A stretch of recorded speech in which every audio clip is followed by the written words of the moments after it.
दोस्तों ये कहानी है आपकी हमारी और पृथ्वी पर लाइफ के एक्सिस्टेंट की। ये सच है कि जीवन के अस्तित्व को एक अरसा बीत चला है।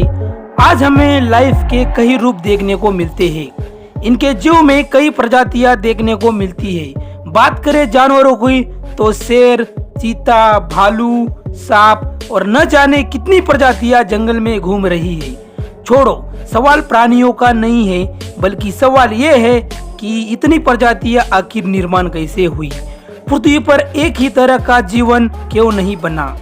जब सब कुछ एक सिंगल सेल से शुरू हुआ है तो एवोल्यूशन की कहानी इतनी लंबी और पेचीदा कैसे हो गई? 4 मिलियन साल पहले यह है हमारी पृथ्वी, जिसकी सतह पर खोलते लावा के सिवाय और कुछ नहीं था। यही लावा 9 मिलियन लिंग स्पीशीज के लिए उनका घर बनने वाला था। खैर, ये रास्ता इतना भी आसान नहीं था, लेकिन इनमें सबसे पहले पड़ाव पानी था। एस्टेरॉयड और कॉमेट ने भले ही पानी को पृथ्वी पर छोड़ा, लेकिन ये पानी केमिकल्स और ऑर्गेनिक कंपाउंड से भरा था, जिस पर आसमान के कड़कती बिजली का पड़ना बाकी था।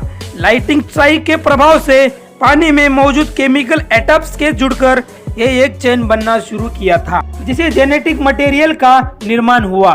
जेनेटिक का ऐसे खतरनाक वातावरण में बचना हालांकि नामुमकिन नहीं था, लेकिन पानी में मौजूद ऑयली मटेरियल की वजह से पहले सिंगल सेल्स ने पनपना तय किया। पर अपने फॉर्मेशन के बाद सिंगल सेल कहाँ चुप बैठने वाला था।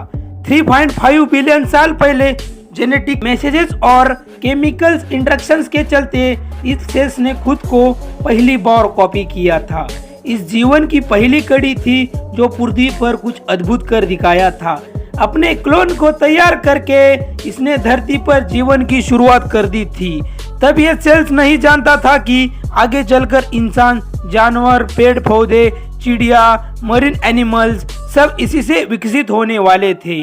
अपने क्लोन को बनाकर ये सिंगल सेल्स रिप्रोड्यूस करना सीख गए थे, जिसे धरती पर इनके सर्वाइवल के चलते चांसेस बढ़ दिए गए थे। 2 बिलियन साल तक रिप्रोड्यूस करने हुए सिंगल सेल्स की पीढ़ियों ने खुद को ऐसे ही कायम रखा, लेकिन फिर एक घटना ने सब कुछ बदल दिया, जिसके चलते 2 सेल्स आपस में मर्ज हो गए और इनके जीन्स भी आपस में जुड़ गए। दिलचस्प बात थी कि मर्ज सेल ने आपको खुद को कॉपी किया और इनसे उत्पन्न होने वाले बाकी सेल्स ने भी इनको कॉपी किया, जिसकी वजह आने वाले सेल्स में एक की बजाय 2 सेल्स थे। अब ये सेल्स रिप्रोड्यूस करते गए और अपने आप को कॉपी करते गए और म्यूटेड होते गए। जैसे जैसे म्यूटेड होते गए, पुराने जीन्स डिलीट होते गए और नई फॉर्मेशन हुई और नए सेल्स बने। प्रजनन की शुरुआत पानी में हुई, लेकिन पानी के अंदर क्या आप इस जीव को देख सकते हो? दरअसल ये हम है। आज से लगभग 550 साल पहले ये वह समय था जब म्यूटेशन के चलते मेल और फीमेल जेंडर का विकास हो चुका था। इनका मकसद प्रजनन की प्रक्रिया से जीव बढ़ाना था, ताकि ज्यादा जीन्स को रिप्रोड्यूस कर सके। तो दोस्तों, पार्ट 2 आपके लिए बहुत ही जल्द लेकर आएंगे, लेकिन उसके पहले दोस्तों, यह वीडियो आपको कैसा लगा? अगर अच्छा लगा है तो इस वीडियो को एक लाइक एंड चैनल को सब्सक्राइब जरूर से कर लेना।